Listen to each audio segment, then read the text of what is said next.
All right, Jesse on Fire, welcome to the channel. I've got two groups of people to address today. Number one, I've got my current subscribers, where you're gonna have heard a lot of this stuff before. But for the other group, which are the new people coming from the new Mixed Molly Francis Ngannou video, which, for the record, was my idea. Or at least I suggested it. When he was doing the Gaethje one, I was like, dude, you should do Francis next. And he was like, for sure. And I take a lot of pride in that because Mixed Molly Whoppery makes the best MMA content in the history of the world.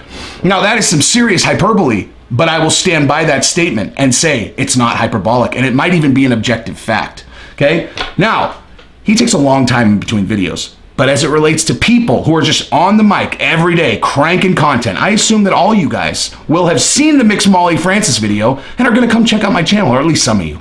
So I was ready for that. And so when I say things like, I'm the best that's ever done this, I knew you guys were gonna see it. And it makes me happy knowing that, because now you're gonna have to watch it through that lens. Be like, this guy just called himself the greatest on the mic ever, talking about MMA? That takes gutsies when he knows Shale's gonna watch. Look at how nervous I am. Not. I do love your show though, Shale. Anyway, so let's talk about everything. That's basically my approach to this video. I'm gonna talk about everything, all right? So, a lot of people have heard me talk about these things because they're already my subscribers, and I've talked about most of this stuff. But I figure for a new group, which is probably going to be an important group of people as it relates to the mixed martial arts community, because who doesn't watch Mixed Molly Whoppery, and who's not going to watch a Mixed Molly Whoppery Francis Ngannou video, knowing the level of substance that's going to be there in his background? I'm seriously so excited to watch this video. I cannot even tell you.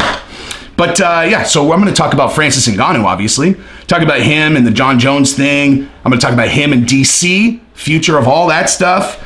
Conor's Twitter, which my current subscribers know exactly where I'm going there. Conor, Gaethje, and Khabib, that little trio, and then maybe even where Tony might fit in. Talk about Harvey Weinstein and Joe Silva. I'm going to talk about Burns and Usman, and then I'm going to talk about cancel culture. And he's trying to cancel Joey Diaz and Joe Rogan for laughing at a joke.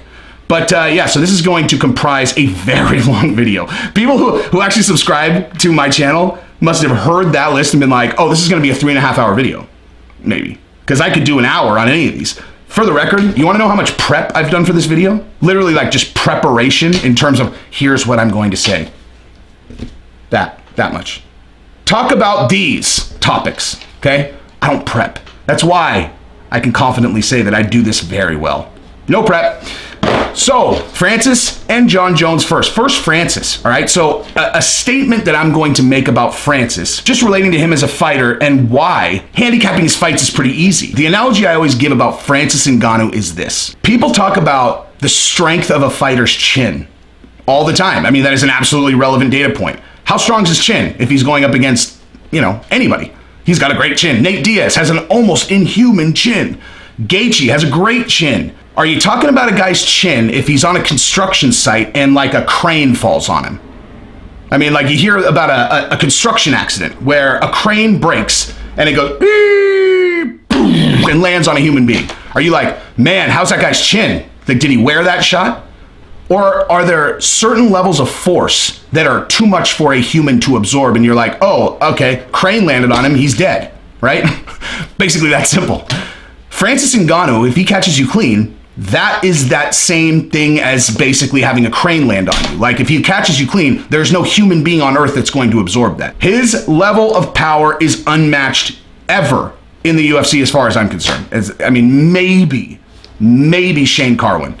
Can you imagine that matchup? So, you guys are gonna learn, I tangent like a motherfucker, okay? If you could take any two fighters from their prime, stick them in a cage, and then see what happens, okay? My dream match, ready for this? What do you guys think I'm gonna say? You guys don't even know me yet. Probably something really cliche and lame, right? How about Fedor in his prime against Cain Velasquez in his prime? How you like that? How you like that matchup? Call me a casual now. That's the ultimate this motherfucker knows his shit answer, right? I've never heard anyone else say it, but you're gonna catch that a lot on this channel because fire, son. Yeah, so, but in that vein, how about we think about Francis Ngannou current against Shane Carwin, TRT Prime. Think about that fight. What are the odds of that thing getting out of the first round? 0. Anyway, so let's talk about Jon Jones and Francis Ngannou, just around the fight itself, right? So initially, when this fight was being discussed, I was like, this is stupid, okay? If Jon Jones comes up to fight Francis Ngannou, he's going night-night. I was giving him essentially no shot in that fight. No shot at all, because Francis is going to land a punch at some point, and Jon Jones is going to go asleep at some point. The only person who's had success against Francis was Stipe, and Stipe is the greatest heavyweight in history, arguably, and he had such a brilliant game plan of mixing up boxing and takedowns. Listen, has Jon Jones demonstrated the ability to take Francis, a guy that's 265 pounds of absolute solid brick, down that consistently? Has anybody seen the Gustafsson? Seen Gustafsson 1? How many times did Jon try to take Gustafsson down in that fight? Now, obviously, Gustafsson was implementing some great takedown defense technique, but do you think just from a strength perspective that Gustafsson has the advantage over Francis Ngannou? Because Ngannou's probably twice as strong as him, right? Now, Francis is going to know Jon's not just going to stand in front of him and trade, so he's going to try to take him down. So, I mean, if he can implement some pretty basic takedown defense, how is Jon going to win that fight? By knockout? He's not even knocking anyone out at 205 right now, right? Now, I believe Jon Jones is probably, certainly top 1 to 3 best fighter of all time. But, like I said, Francis is a different animal. You can't take one shot from him. Not one. Not one. He will decapitate you if he lands one punch. And I do not believe that Jon Jones is going to be able to take him down at will like Stipe did. I just don't believe that. I think he'll get knocked the fuck out. And, yeah. But the more I thought about it, I was like, you know, there is another side to this thing, right? There is another side to this game. Stipe beat Francis mentally, right? Not just in the fight, like in the X's and O's. He beat him mentally. He broke him down. And Jon, people don't give him enough credit for this particular thing, which is that he is a psychological assassin. Now, Conor gets incredible praise on that, and I do believe that Conor is the apex predator. I stole that from Mixed Molly, but I agree 100%. The apex predator of mental warfare. I think he crawls inside his opponent's brains and just fucks them from the inside out. I mean, he has no equal. He has no equal in that regard. But Jon Jones is right there. He's a more subtle mind fucker, but he mind fucks his opponents heavily. Like, the best story I ever heard about Jon Jones, actually, I was going to say in terms of mental, but this actually is just the best story I've ever heard about Jon Jones. And this is from Frank Mir, right? So before the first fight, he was either rolling or I don't know, he's training with Frank Mir. And Frank Mir is talking to him and asking him to predict how he was going to win the fight. And Frank said something about knocking him out, and Jon Jones is like, no. I can't knock him out in this fight. This fight, I need to break him. He needs to break. Because I'm going to have to fight him again. And I need, in the back of his mind in the second fight, that I broke him in the first fight. So I need to grind him out in the first fight, and then I'll knock him out in the second fight. And I heard that story right before the second fight, and I went, oh man, he's gonna win this fight for sure. That was, I mean, like that, see that, I probably should have prefaced the video with this, all right? What's special about my channel and how I view everything and what I will deliver to you guys as an MMA analyst is that's where I live, okay? I have bordering on psychic emotional intelligence. I look at photographs of people and I can tell you all kinds of crazy shit about them. And if you think that I'm just sucking my own dick, ask my subscribers. Like, just pose the question in the comments about whether I am giving insight that is going to people and then being proven right, right?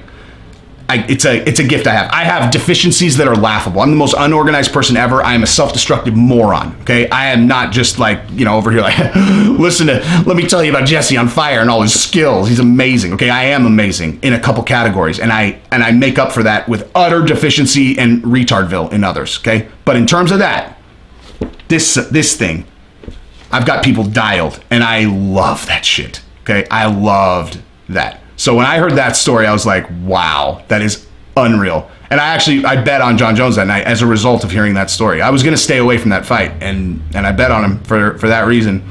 Yeah, and then I unless I'm remembering incorrectly, I believe that I got into a haggle with Bovada over that when they overturned that thing to a no contest. I can't remember exactly what happened. Anyway, something happened there. But yeah, so in terms of Jon Jones leveraging his mental warfare on Francis, I think that if he goes in with an incredible game plan, right, and he gets out of the first round, he's got to get, I mean, obviously, it's what's critical is that he doesn't get knocked out in the first round. Okay, fucking obviously. But if he gets out of the first round, doesn't get hurt and frustrates Francis, he doesn't even necessarily need to hurt him. He just needs to frustrate him, right? Make Francis start to doubt himself, because that's where Francis is vulnerable, in my opinion, right? If you look at how the Stipe fight unfolded, and then look at how he fought against Lewis in the next fight, that is a mental approach. It's a breakable mental game. I mean, it's just that simple, right? He's been broken. You've seen him break mentally.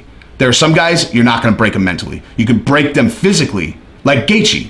Gaethje, you're never going to break him mentally. Unbreakable. He's an unbreakable fighter mentally. Okay, he is just a machine that works. And guys are unbreakable for different reasons, right? Gaethje's unbreakable because he's a fucking workhorse, right? And you hear that like when he talks about his approach with Trevor Whitman, right? Trevor Whitman is the painter. I'm just the canvas. He literally acts as if he's not making decisions in the octagon. He's just literally going out there and mimicking what Trevor Whitman told him to do. Like he's like a wind-up doll that Trevor Whitman programs, and then he goes out and acts it. He's a workhorse. And you think about his background with his family, right? Like, 37 years in a copper mine, probably no sick days. And if that's what his future was, working in the copper mine, he would do it, and he would never complain, and he would never take a sick day. He's a workhorse. Unbreakable, right? Then you look at a guy like Conor McGregor, also unbreakable until he gets broken physically. Like, that's the thing, is like, but people would push back on that, I bet. And they would say, no, he broke against Nate Diaz, and he broke against Khabib. And I would say, no, he didn't. He broke because he was exhausted. Like, he never got broken mentally. He got hurt in the fight against Nate Diaz, and he got exhausted and hurt against Khabib. But he was never mentally or emotionally broken, right? And same with Tony Ferguson. Tony Ferguson, like, it took breaking his face in 1,000 pieces for him to even, like, get to the point where he was kind of like in Herb Dean's like, okay, this guy is disconnected from his body. Whatever the engine is that makes the body go, disconnected from his body. Okay, I need to step in and save this fucking guy before he dies, And I've said this before, which I'll say again. I don't think he's going to recover well from that fight, okay? Like, if you think about the human body, think about what it's made of, right? Skull, brain, spine, nerve endings, muscle tissue, tendons, etc. Let me rewind to the most important part of that. Nerve endings, right? Spine to brain, nerve endings. Think about what that meat suit looks like if Justin Gaethje pounds and just tenderizes. You know what I mean? With the amount of damage that he took, and he's 37 years old, and then it heals. Okay, so if I took a knife and I went down my arm, okay, it would heal, right? Would my arm look the same afterwards? No. Scar tissue doesn't heal exactly the same. So the older that you get, the more that you deal with your body not healing exactly right. That's why you look at guys like Mark Coleman. Like, I just saw the Where Are They Now? Guys like Mark Coleman, and it's like, it's because he's fighting into his 40s when his body's not recovering and he's taking shots. Like the style where you're taking a fuckload of punishment and your body's not healing anymore, right? Or certainly not healing the way that it used to. And then and who knows what's going on with, guys who are taking hormones throughout their career. And I'm not throwing a rock at that, obviously. I'm just saying that, like, you just never know how the body's going to behave as you get into, older age and you're letting Fedor tee off on your face. I was at the first Pride fight in the United States. Matter of fact, I was on that video. I'm on that video in the Where Are They Now? And they did the thing of the first Pride show.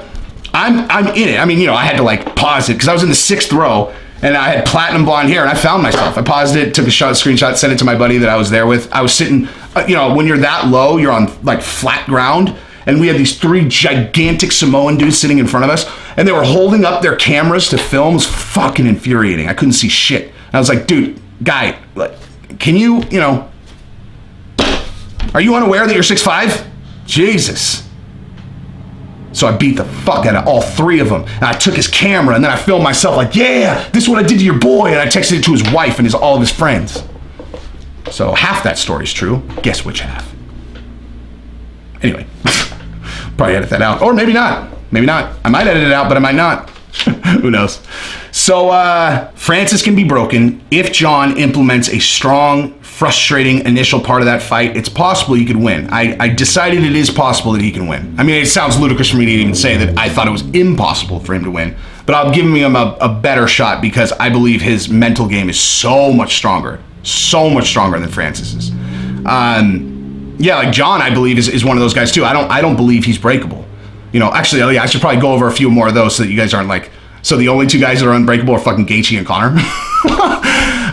Yeah, I don't believe Khabib is even in the stratosphere of breakable. I think Khabib is the most solid foundation mental game guy there. As a matter of fact, I believe him and Conor both are that solid, which is why their rivalry is so fascinating, because they are equally solid for totally different reasons, And one of the most insightful things that Mixed Molly ever said, actually, is he goes, if you develop the photo negative of Conor McGregor, it would be Khabib. And that's so fucking true. They're absolutely polar opposites, except for in those pillar moments where, like, the things that you really gauge a fucking man on, or at least people like me do, Like, what is this fucking guy made of? The Octagon, that's why it's the best sport ever.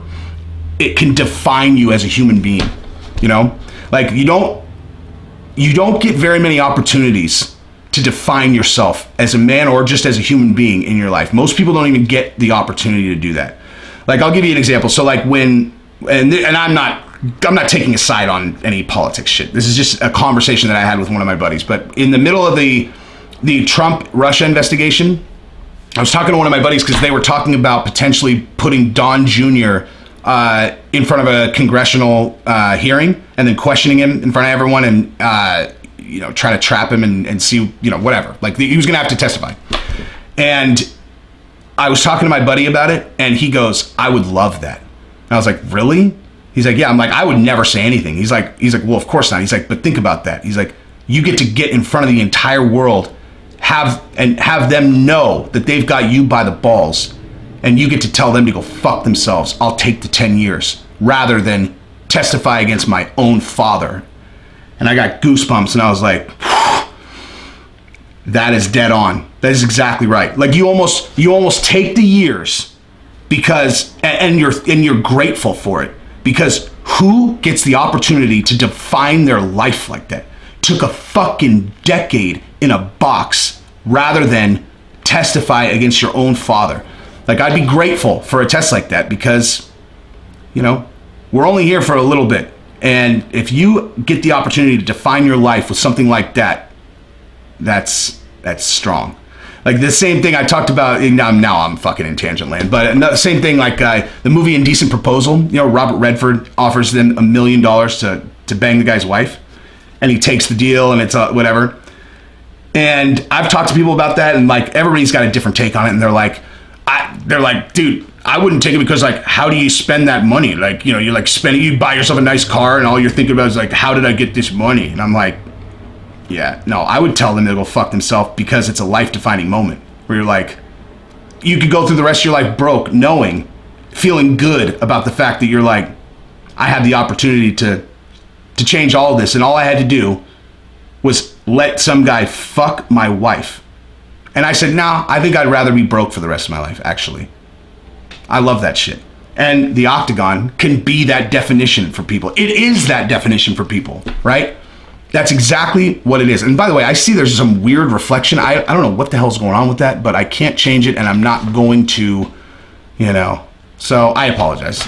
Anyway, but yeah, that is what the Octagon is to me. That's why I love this sport so much. Like, what test is there? Like, every fight is so life or death in terms of people's career. It's like your life hangs in the balance of these fights. Like, these guys' lives, their financial life, their career, everything lands right there in the balance when they get into the octagon every single time. Every single time. There's no other sport like that. There is no other sport where taking a loss is so catastrophic to your career. You know? I mean, there are such few examples of when you can take a loss and it actually doesn't represent a tremendous hit to your career. You know, like I could think of recently, I think Colby Covington against Kamaru Usman, that fight was a net benefit for Colby's career, even though he lost. I mean, not as good as if he would have won, obviously, but you know, he went in there and he ran a big game, a lot of this, and he got his jaw broken in the third round, and he fought with absolutely reckless abandon for the remainder of the fight. Took shots to the face, many shots to the face, and fought through it, and was upset when the fight got stopped. Okay, now I don't care what you think of his little shtick, which is a shtick. Okay, he's trying to sell pay-per-views. Everybody knows this. And as it relates to his beefs, now that I know a lot more people are going to be watching my channel, I have no more opinion on that. All right, those were opinions that I had when very few people were watching. I'm not going to weigh in on those things and fuck with anybody's money. Okay. You say the beefs are real, then they're real. But one thing about, you know, I mean, what I was saying anyways, no matter what you think of his shtick, you have to respect that, right? You have to respect that, especially given that the entire crowd wanted him to lose. They all wanted him to lose. Think about that, man. So, you know what? Look I'm going to tell you right now, this is a perfect video. Perfect. I laid out what my plan was, and we are in outer space, and the video's still going to be fire because I'm the GOAT. I'm the GOAT. The GOAT on the mic, okay? I can just tangent, completely unplanned shit, and it'll be the most insightful gangster content you will ever see in this space. And by the way, as soon as I have 1 million subscribers, I'll stop talking about myself like this. But I'm doing it now because I want the microscope. I want people to go, he's saying he's the GOAT, and then put me up against that. I will eat that fucking pressure. Consider me Conor McGregor on the mic. The more pressure you put on me, the higher I will perform, okay? So, with that said, let me break down why, or not why, let me break down, dude, every time I make an outlandish claim about myself on the mic, I forget how to speak English. So, hopefully you guys can take it in jest, and then no, but I also completely mean it. But, so, with Colby and his shtick, and making everyone hate him, so I was doing a video, a lot of these connections I make while I'm doing videos, but I was doing a video and I was talking about how gangster it is that he can create an environment where the entire crowd wants him to lose. And I said, you know, I think that would really mind fuck me, you know, like knowing that they're rooting against me that would impact my performance negatively. And as I was talking about it, I realized that's not true, actually. It's not true. If you've done it intentionally, what you've actually done is you've taken all the pressure off yourself, right? You've taken all the pressure off yourself. Think about the Jose Aldo and Conor McGregor fight, right? Basically the most entire top to bottom psychological dismantling that there's ever been before any sporting event, I would say, what Conor did to Jose Aldo, right? Just utterly dismantled him. And if you think about how he did it, how he really did it, was, first of all, he challenged his status, right? Where everybody was calling him the pound for pound best fighter. He was the pound for pound best fighter at the time. But he challenged that. He showed him no respect, right? Showed him no respect. But what he really did was he put Brazil on his back. He made the fight about everything. He made it about Jose's identity. He made it about his country, to where Jose was going into that fight with the expectations of the entire country behind him, where they wanted him to win so much. That is tremendous pressure that someone will buckle under. Now, Conor does the same thing with Ireland, but Conor eats pressure, eats it, right? Now, I'm gonna come back to that in a second, but as it relates to Colby, think about the pressure of no one wants you to win, right? Like, no one wants you to win. Everyone wants you to lose. There's no pressure at all. If you lose, you're giving them exactly what they want, right? So when you really think about it through that paradigm, it's actually the easiest way to relieve yourself of pressure is, fuck it, make everyone hate me. Make me feel like I have no fans. and I'll just go in there and bang with nothing to lose. And then when I put this guy in the fucking dirt, I'll skip around the octagon like a cocky prick and just go, sorry about your boy. Masvidal in the O2 Arena when he knocked out Darren Till comes to mind, right? Now, was that in the O2 Arena? I don't know, definitely in England. But listen, and I don't actually, this is a tough one for me to relive because I'm a huge Darren Till. So actually, good time to lay this out. So my 5 like favorite fighters that I'm like emotionally rooting for are, and listen, I love Khabib in advance, all right? So when I say Conor on this other one, don't think that I'm some side-taking guy. I like Khabib. I have more respect for Khabib as a man and a fighter than probably anyone else in the UFC. That is, I mean, actually, I can say that.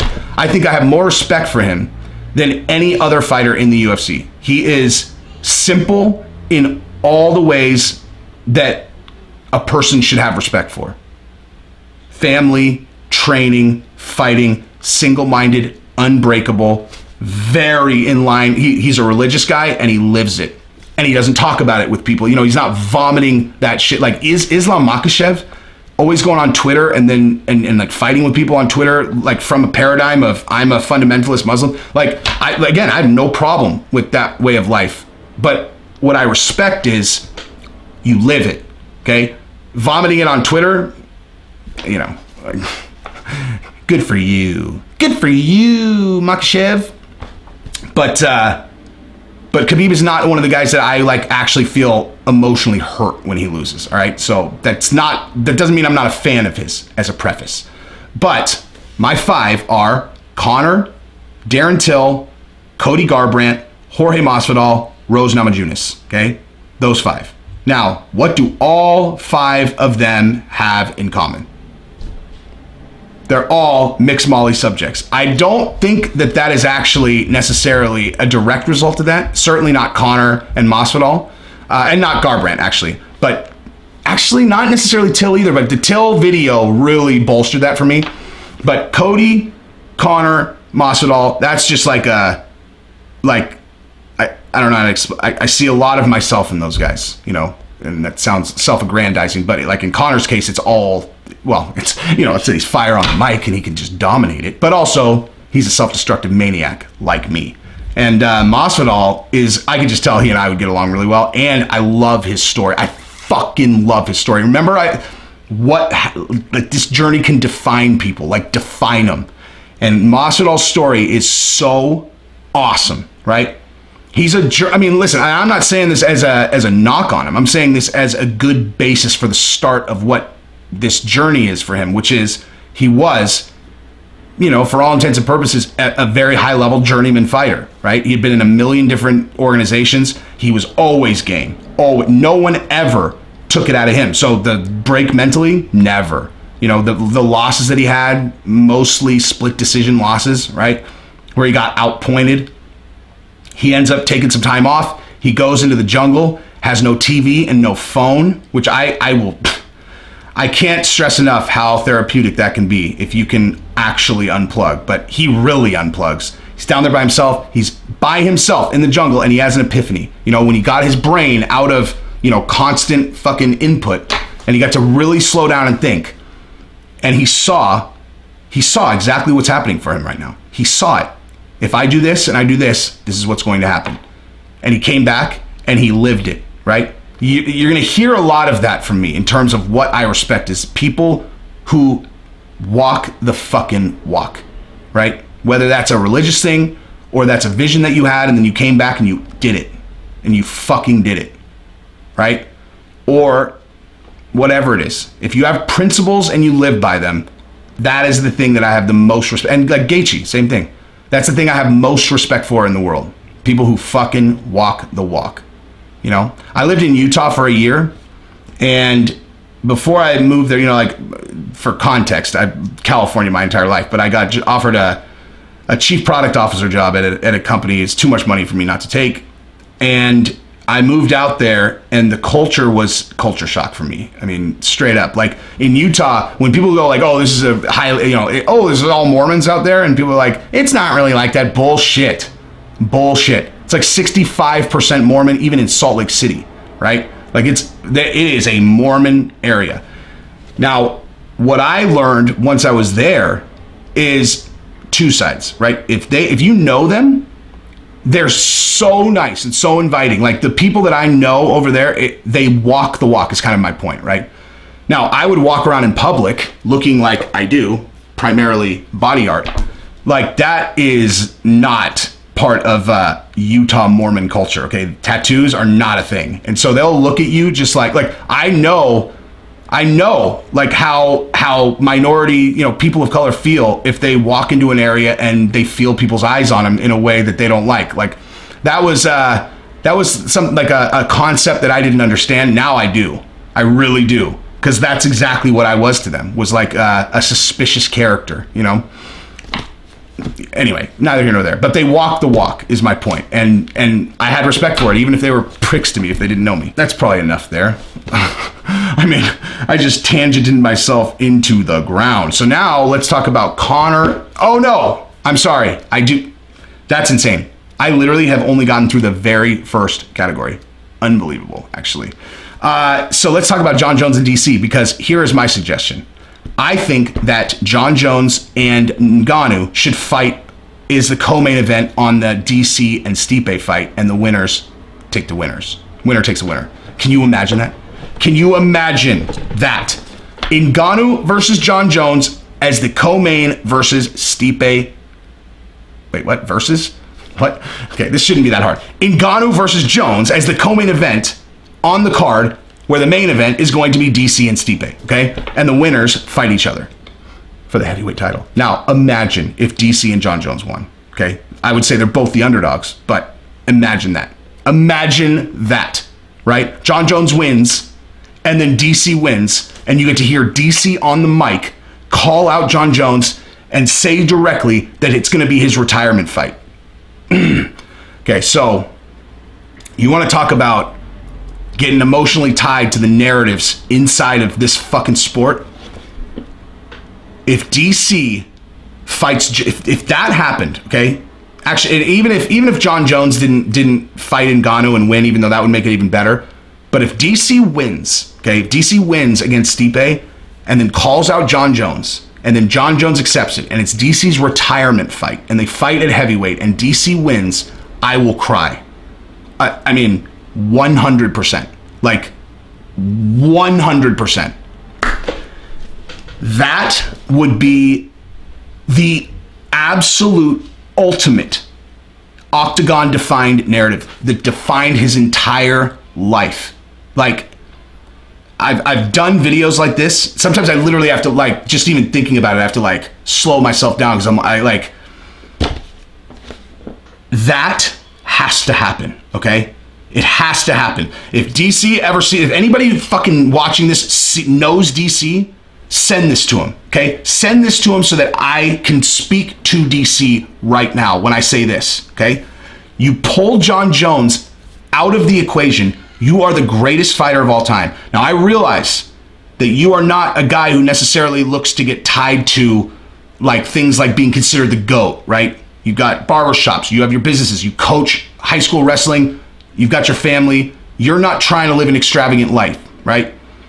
I'm sure that you would like to be thought of as the GOAT, but it's probably less important to you than it might be to everybody else. But if you put it in the context like this, where Jon Jones, out of the equation, you're the light heavyweight champion who cleared the fucking division, cleared it. Then you go up to heavyweight and you knock out the best heavyweight of all time in the first round, okay? There would be no conversation about who the greatest of all time is, period. Jon Jones took that from you and he popped dirty for juice, okay? Juice pop. Think about that. He took that shit from you on dishonest terms, right? Like, we don't need to speculate about whether he was on or off in the first fight. He was on in the second fight. And bottom line is, once you've popped dirty, the whole thing's under suspicion, okay? So the only reason that you are not universally considered the greatest fighter to ever fucking fight in this sport is because of a juice-popped athlete. Like, I'm not questioning his skill set. I'm not questioning him as a fighter or even as a... maybe I'm questioning him as a person a little bit. But for the record, me and Jon Jones would get along for all the wrong reasons, okay? Like, me and Jon Jones will be such good friends, it's actually scary. Like, we'd be bad influences on each other. So I'm not saying this like as a personal attack on Jon Jones. I'm talking about the narratives, the fucking narratives, like what this shit means, the definition of you, what your career meant, right? What am I doing? Like, okay, so now just what DC's career meant, right? And imagine that in the retirement fight, after losing to him twice, I gotta keep doing it to DC actually. Imagine that, okay? Imagine after losing twice, and then after losing to Stipe, you win the belt back, right? You win the belt back, and in your retirement fight, the fucking defining fight for your career, the last one, is your bitterest rival, a guy you fucking despise, who took your status from you under suspicious circumstances, and now you get to fight him with no real rules. Like when you fight him at heavyweight, you are removing the we gotta cut weight factor, right? Now it's fucking man to man. It's you guys in the jungle. You guys with, there are no other factors. It's who's the better man. No rules. You don't have to cut weight. You're gonna get into the octagon with your bitterest rival. You're gonna combine all of your experience, every fucking ounce of training that you've culminated over your entire career, and you're gonna fight the toughest opponent that you've ever fought. And if you beat him, that's how you go out as the greatest of all time, who just fucking got revenge on your bitterest fucking rival. I can actually hear myself I'm not even doing a good job of this. I would consider this a very half-baked version. Like if I was shooting this and this was just the video that I was shooting, I would start over, but I'm not going to do that. Hopefully you get the idea. And hopefully everyone else doesn't think I'm completely patently fucking insane for just doing that as if I was talking to DC. But I really hope he sees it, because I need that fight. And so do you, and so does everyone else. So, with that, that's fucking DC and Jon Jones. All right, so next we got Conor's Twitter. Okay, so I've talked about this on my channel extensively. Here's the deal for everybody who has not heard this from me, and this has ultimately been validated, was I said, I don't believe that this is Conor on Twitter, okay? Maybe I don't, but let's say I wanted, you know, once I got to Conor's level, do I want to be on Twitter? What does Twitter have for me? Like what on earth do I get out of Twitter? Like right now, you know, I'm in the early stages of what ultimately, obviously, I'm going to be the biggest channel there is. But right now, like I have all the time in the world, and I don't want to go anywhere near Twitter. So you think Conor wants to sit there on Twitter? You can tell when it's him, right? When he tweets that he's going to knock Justin Gaethje's fucking teeth out of his head and then put him on a necklace, that's Conor, right? That's fucking Conor. When someone, you know, when someone tweets, here's the GOAT thread, here's why I am the GOAT, that's not Conor, okay? Does that sound like, here's what I think, and then like, I'm retiring, zippity-doo-dah. Oh, and here's a cake, happy retirement daddy. If there was any question about whether that fucking retirement tweet was him, it was completely eradicated when that sorry ass brownie cake picture came out, okay? Happy retirement daddy, and it's like a fucking, like a Betty Crocker, like brownie cake with like handwritten like happy retirement. Do you know how rich Conor is? You have any idea how much fucking money this guy has? You think that if it was his real retirement, that his family would do a fucking brownie cake? You don't think that they would pay and get a vicious, amazing cake? It's a fucking joke. Of course, it's some asshole that is managing his Twitter, and so they did the brownies. They wrote it out, and they're like, oh, this will bolster it. You know, no one's taking us seriously because we retired during the press conference for UFC 250. Jeez, people think that maybe we were trying to get attention. You know, ooh, we better bolster it with a fucking brownie cake. Give me a break, okay? So think about Conor through that lens. Remove things he said on Twitter, and then think about him through that lens. Like, I think Justin Gaethje's right when Justin Gaethje's like, he's losing clout in the fight business. Like, he's losing clout. Like when he used to say blah blah blah, and people would all go, oh, he's like, he hasn't fought enough. He's and I agree with Justin Gaethje, but that's not because of anything Conor's doing. It's because Conor has people managing his Twitter, and people are unclear that Conor accepting every single fight. Oh yeah, Anderson Silva, I'm in. Oh, Masvidal, let's do it. You know, and then like literally like he's accepted every single fight anyone has brought up. You know, it's probably like a he's probably had some superficial conversation with the people who manage his Twitter. They're like, what do you want us to do in this situation? And he's just like, whatever. If someone challenge, like, what if someone challenges you to fight? He's like, just say I'll take it, whatever. And he actually probably doesn't give a fuck, because he knows he's a big enough star that whenever he does want to fight and he signs and says the fight's on, then he goes real Conor. He gets in front of the camera and people forget about whatever dipshit stuff was on his fucking Twitter. So start thinking back to his Twitter and look at it through that lens, right? Because it's a very different viewpoint. Although I do think that he is playing this retirement card right now because he's pissed that he doesn't have an opponent, right? He wanted an opponent. He wanted to do a season. Coronavirus happened, so he couldn't take the April replacement against Tony when Khabib dropped out like he planned. But now he wants a fight. And Dana's got a cash cow right there. Okay, all he has to do is just get Conor to the dance. Just get him to the dance. Don't have Conor lose before Gaethje and Khabib finish their business so that Conor can take on the winner. Because think about this, all right? And I just talked about this in a very, very recent video, so I apologize to my current subscribers. But if you've gotten this far, I assume you just like listening to me talk, so I'll go over this again. Think about this scenario, okay? Gaethje is the worst matchup for Khabib, all right? So again, I always have to preface this shit because Khabib fans are vicious. You say anything that questions anything other than Khabib is the greatest fighter of all time and he'll smash everyone's faces in, which is I believe the case in basically every single case except for one, which is Justin Gaethje. I think Justin Gaethje is the worst matchup for him in the division. And it's funny because I did a TikTok on this. Here's the deal. So if Gaethje wins, right? If Gaethje wins, and I'm on this channel gloating my fucking ass off, I fucking called it, right? And people want to go, oh, well, you know what? This guy said it too. Well, guess what? We can timestamp that shit. Because one of the very first TikToks I ever did before I gained 175,000 followers was me saying that Gaethje is the guy who could beat Khabib. And that was in February. I said that, all right? That was before the Ferguson and Gaethje fight. I said that. And the reason is not rocket science. It's just not rocket science. Gaethje has incredible takedown defense, right? He's an all-American wrestler. So he's going to be the best wrestler that Khabib has ever faced. And according to Justin, he wrestled against Jordan Burroughs, and Jordan Burroughs couldn't take him down for a while, all right? So if he can keep it on the feet, then it's Khabib versus Gaethje in a striking match. Are you guys telling me that you think that Khabib has the advantage on the feet over Justin Gaethje? Because everyone goes, oh, Khabib's going to smash him, like as if it's just a foregone conclusion. And I'm like, do you guys actually understand that matchups make fights? Because here's what I think is going to happen. I think Gaethje is going to beat Khabib. And I will say this. When I say I think he's going to beat Khabib, I'm saying what I actually just said, which is he's the worst matchup for Khabib. You know, who knows? I mean, no one has been able to stop Khabib's takedowns. So I'm putting a lot of faith in Gaethje's takedown defense.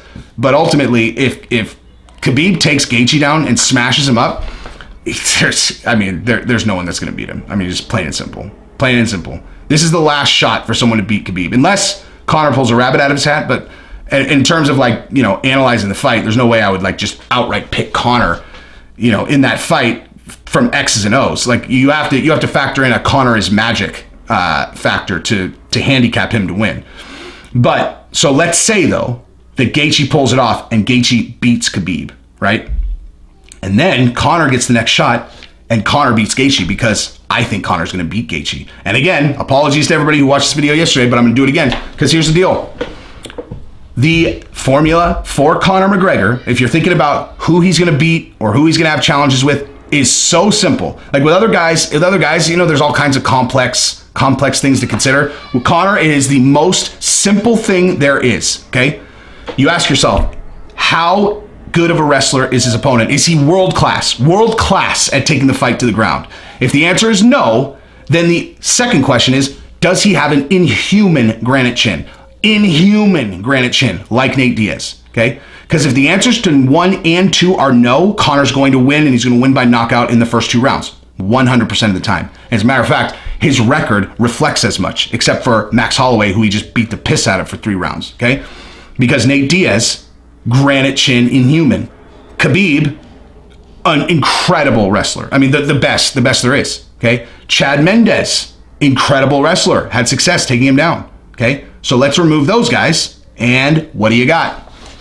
First and second round knockouts his entire fucking career. right? Unless you go way back. I'm talking like his entire modern career. The Conor McGregor that we know. First and second round knockouts across the board, except for Max Holloway, who he beat handily, right? And it's Max Holloway. You know, the subsequent best 145 pounder of the generation, right? So think about that. And then also think about this, okay? Think about Conor in the first round, right? Because with Gaethje, how it's going to break down is like this. Gaethje's not going to try to take him down.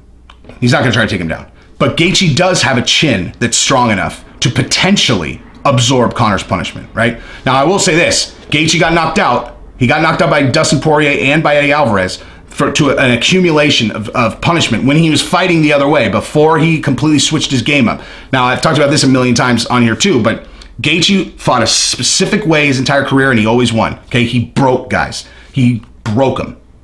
And then once he couldn't break guys, because he got broken first, he switched up how he fights. He got 3 first-round KOs, and then against Tony Ferguson, he proved that he actually had evolved, and evolved at an immense level, right?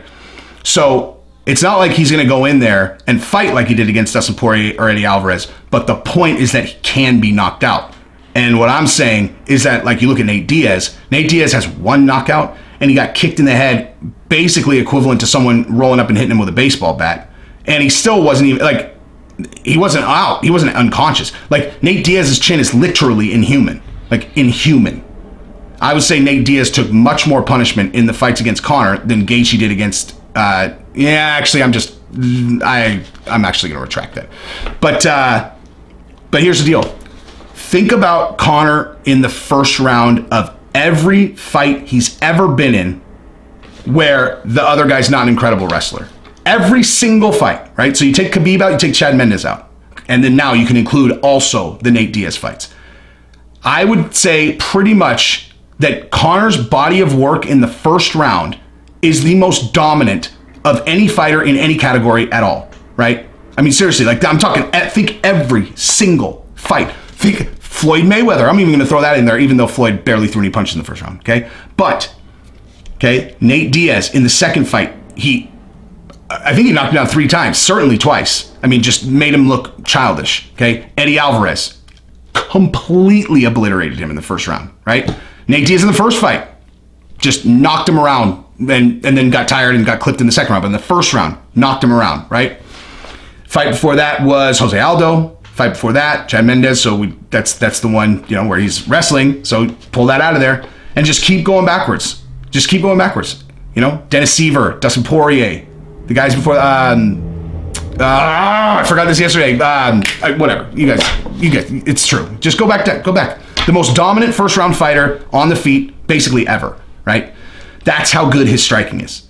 And Gaethje has traditional Muay Thai and boxing. Okay, he's great at it, and he has Trevor Whitman coaching him, so he's going to be special in terms of the game plan and application. But historically, anyone who throws jabs like this, you know, throws jabs like this, hooks here, uppercuts here, traditional angles of where his strikes come from, that is a puzzle that Conor has surgically annihilated every time, right? Every time. His timing, his speed, and his accuracy are out of this world. And his power is unreal on those long, straight whip punches.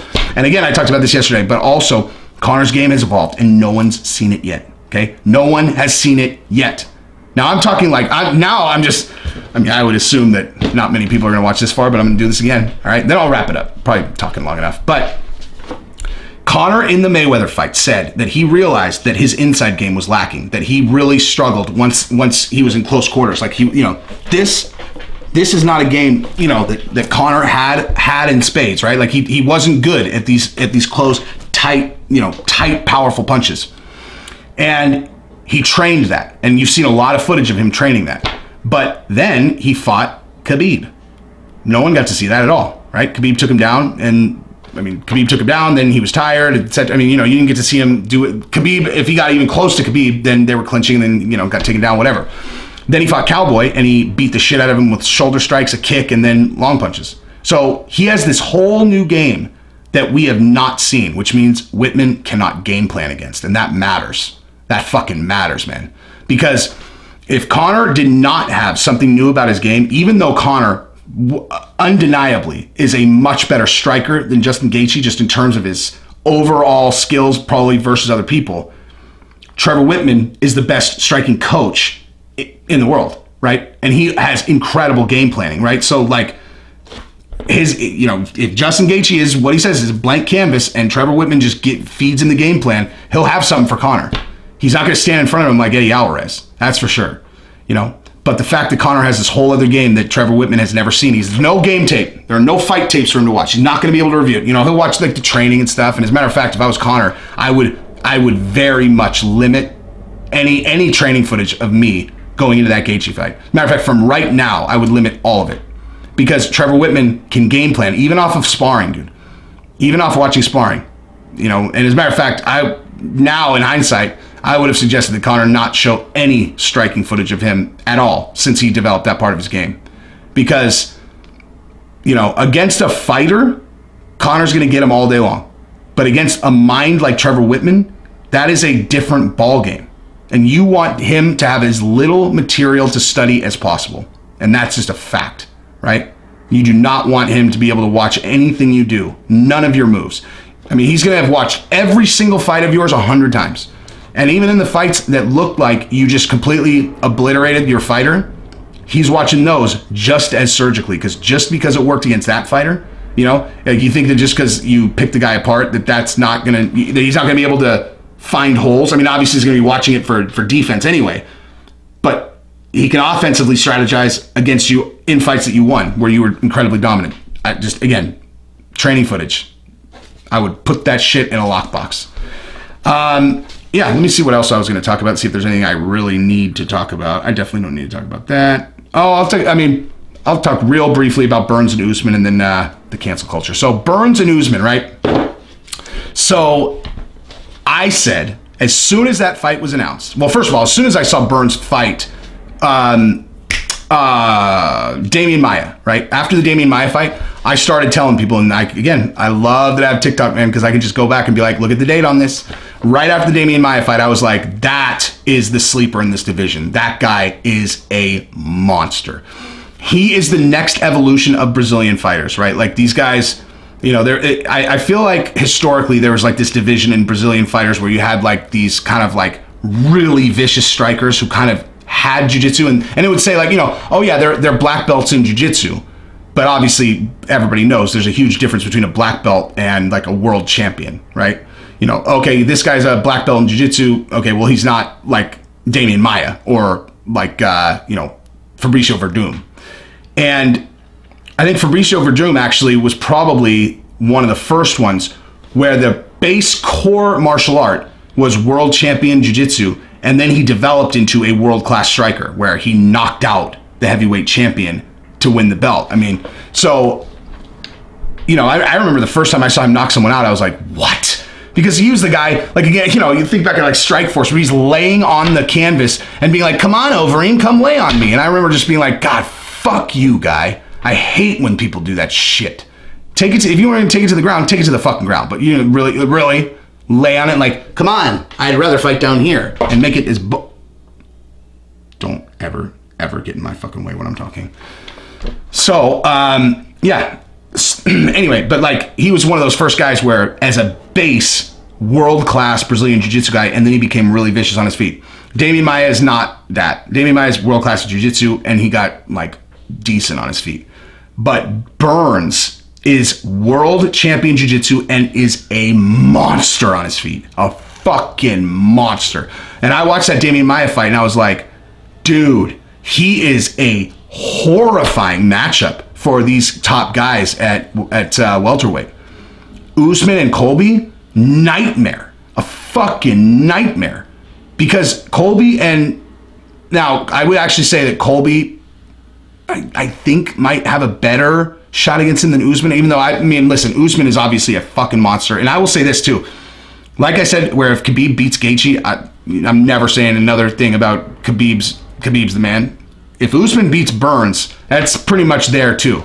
Because think about his game. Like, he is a grinder that'll fucking press you against the fence and just hit you all over, take you down, smash you up, and just he's on you. But a big part of that game is pressing you against the fence, taking you down. Okay, not against Burns. You're going nowhere near that motherfucker. You're not going on the fucking ground with him. Okay, I don't care if you're an amazing wrestler. You are not going to the ground intentionally with fucking Gilbert Burns. You're just not.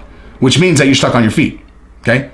Now, the Colby and Usman fight was awesome because both of those guys have the exact same fight style, right? Press the guys, tiring them out, volume, take them down.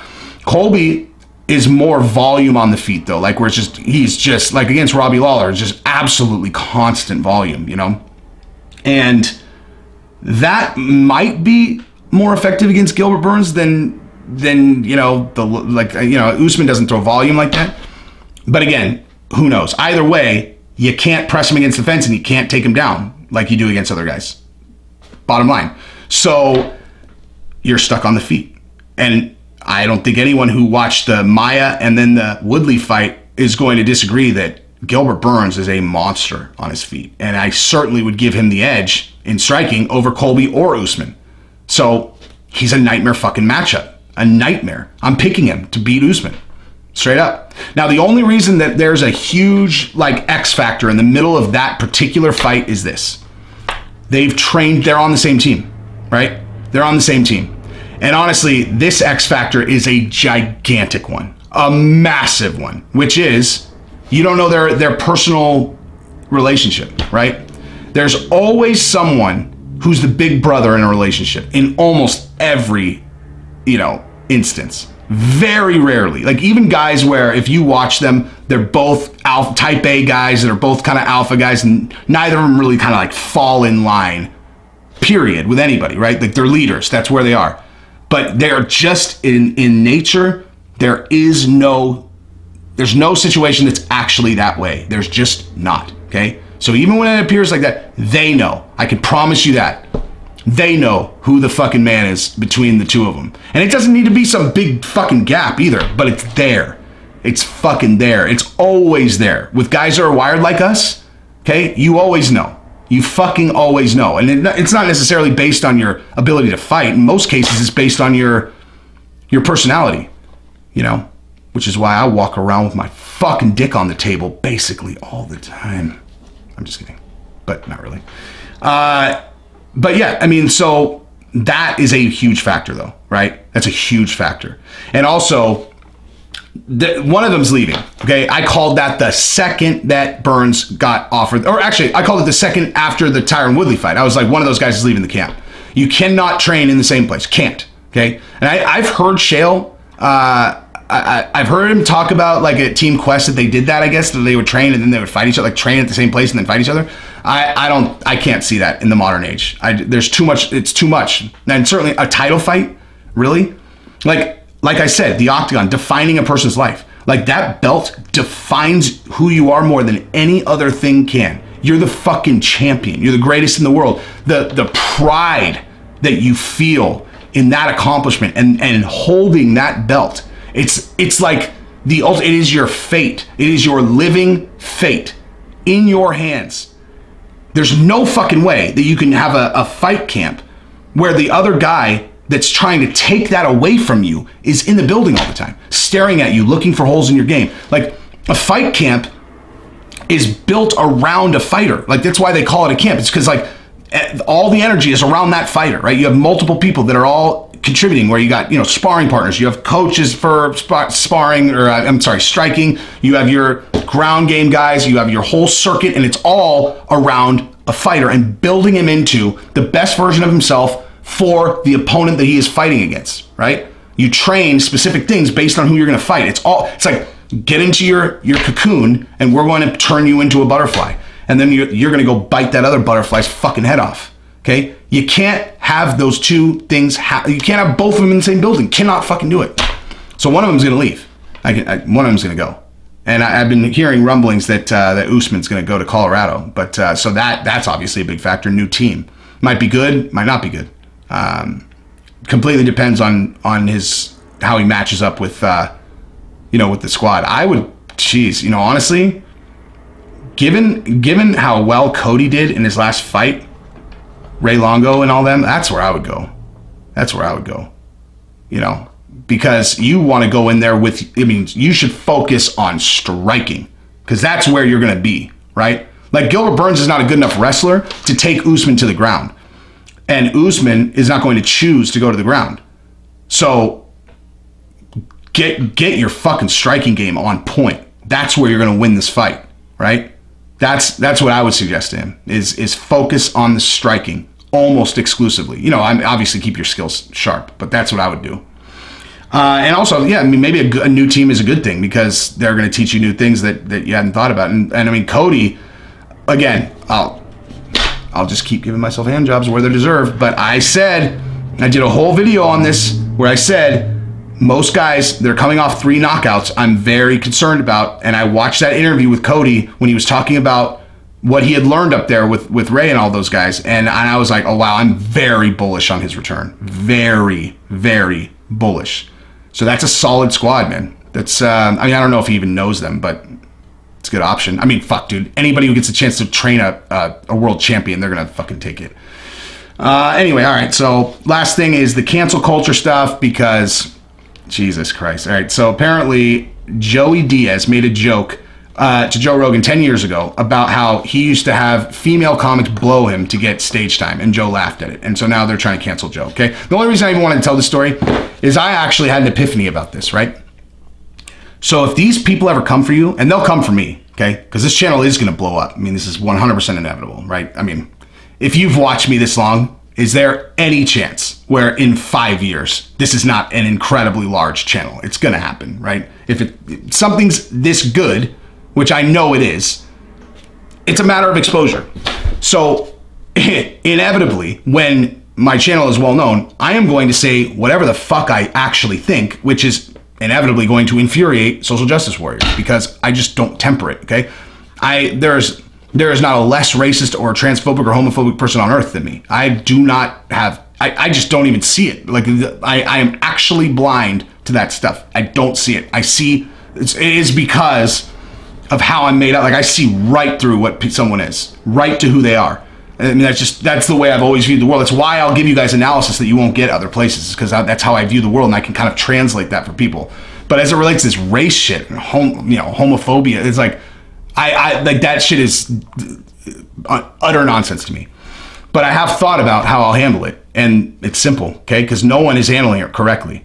Okay, people that apologize, that's the worst thing you can do. That's blood in the water, these people. They will fucking bury you after your apology. You cannot apologize.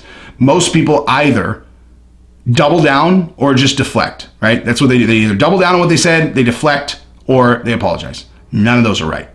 None, okay? Now, everybody knows these accusations are generally based on utter bullshit, okay? Utter bullshit. Like either things you didn't actually mean, sometimes things you didn't even say, just misconstrued stuff. Like I saw the Nick Jonas's wife tweeted support for Black Lives Matter after the George Floyd video, and they dogpiled her because she had done a skin cream commercial like however many years earlier, and they characterized it as skin lightening cream. They're like, oh, were you concerned about Black lives when you were supporting this skin lightening cream? And I'm like, what? She got paid to do an ad. Like, was the tagline on the skincare cream, we support Nazis and black people who wish they weren't black? Because otherwise, I don't know how you could construe this as racist. So I go and I look at the skin cream, okay, the skin lightening cream. It says, if you have dark spots that you're uncomfortable with and you want to even out your complexion, then this is the cream for you, okay? It was for people who have like freckles and like birthmarks and shit. Okay, and they construed that as racism. Okay, she apologized or something, and so I'm looking at this. I'm like, this is either intentionally dishonest or they're so stupid that you just can't. So here's the answer. Okay, you don't defend, you don't deflect, and you don't apologize. Okay, you make an equally absurd accusation at them. Okay, that's exactly what you do. So they said that blah blah, and you if you're quick on the mic, like me. Or if you're not and you have time to think about it on Twitter, you do not defend. You immediately just figure it out. Either if you have to do it on the spot or you do it on Twitter, you figure out a way to construe something they've done or said or just who they are, as being privileged and have them being racist and have them being culturally insensitive. Just directly call them out. Whether it's a reporter, whether it's some geek on fucking Twitter, just think of some outlandish way to jam that in there. That you're transphobic, you're being racist, you're being racially insensitive. You have privilege and you're being culturally insensitive. I mean, that doesn't even need to be that. It's just that. You just say, figure out a way. You know what I think? I think that you, as a person with a job and not considering that these people might feel this way, I think you're being incredibly culturally insensitive, even asking me that in public. I mean, because listen, I have nothing to defend. I think that you're the one who really needs to defend or needs to examine your viewpoint, because that question in and of itself sounds very transphobic to me. Very transphobic. As a matter of fact, as soon as we get out of here, I'm actually going to look and see if you have a history of this stuff, because that's concerning to me, because nothing concerns me more than transphobia or homophobia or racism, okay? I am not down with that stuff, and people who are my enemy. And so I'm starting to get some real strong transphobia vibes from you. Homophobic too, and racist, okay? So do you want to rephrase that question, or should I just dive right into dismantling your life piece by piece because of your deep held privilege and homophobia? See how they react to that. See how they react to that, okay? Because you could swing that fucking sword right back at them just as easy as they can swing it at you. That's the answer, okay? So if an SJW comes at you, flip it on them. They deserve it, okay? I realize it's an incredibly dishonest move, but they deserve it. They're trying to destroy your life. They are literally trying to destroy your life. They're trying to take away your livelihood. They're trying to paint you in the worst light possible. Like, being racist is the most despicable thing that you can be. Homophobic? One of my best friends, the guy I lived with in college, is gay. Okay, my roommate in college is one of my best friends in high school, gay. Okay, but like, so to call me homophobic would be it's like one of the most insulting things ever, right? So flip that shit on him. I think maybe it's you that's the problem. Anyway, so hopefully you guys like the channel. I'm glad that I did this long form, because anybody who watched it this far, that's amazing. But yeah, my subscribers, love you guys, and my new followers, very, very excited to host you guys. I'm going to be spitting fire like this every day. I literally post every single day. Every single day. So welcome to the channel. Thank you guys.